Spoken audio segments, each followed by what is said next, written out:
The book Seeking the Identity of Jesus is a collection of essays about the identity of Jesus. It's a collaborative research project produced by a group of 16 scholars that met over a period of several years here at the Center of Theological Inquiry.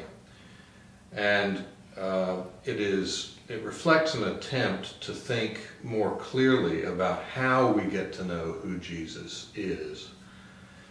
The book advocates an approach that is not archaeological in character, of digging down through layers of the past to excavate Jesus, but rather uses the image of pilgrimage, being a group of people who are on a journey to try to discover the identity of Jesus. Let me summarize briefly just a few of the major findings that emerged from these intense conversations among scholars of different disciplines over a period of years. First of all, Jesus was a Jew. That may sound unsurprising, but sadly it's something that scholarship has not always clearly enough affirmed. One of the essays in the book is a wonderful piece by a scholar from Oxford University, Marcus Bachmuhl, entitled "God's Life as a Jew," which states the thing as provocatively as possible.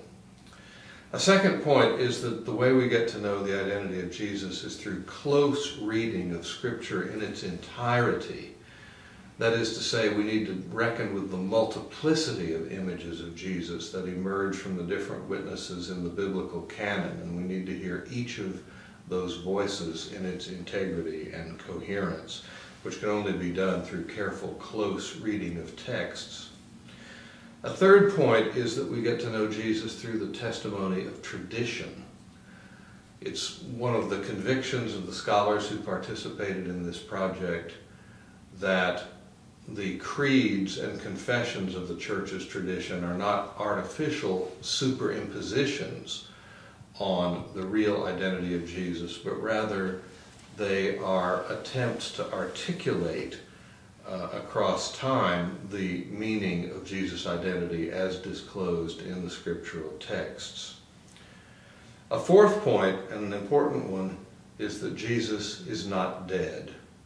Jesus is alive, and if the message of the resurrection is true, it means that Jesus can be encountered as a living presence today, including in the testimony of the experience of many in the church, and particularly, and this is an important emphasis of the book, that Jesus can be known as present among the poor and those who suffer. A fifth point is that Jesus is a disturbing, destabilizing figure. Wherever we encounter claims that Jesus is some sort of guarantor of the status quo, whether political or economic, we can assume that some sort of identity fraud is being perpetrated. Jesus is an unsettling presence. And lastly, the identity of Jesus is something that can only be learned through long-term discipleship. It's not something that can be ascertained solely by distanced academic inquiry, but we have to learn the identity of Jesus through participating in the life to which he calls us as followers and becoming conformed to the pattern of his life. So we can know him only by following the call that we see in the Gospels to come after him and see who he is.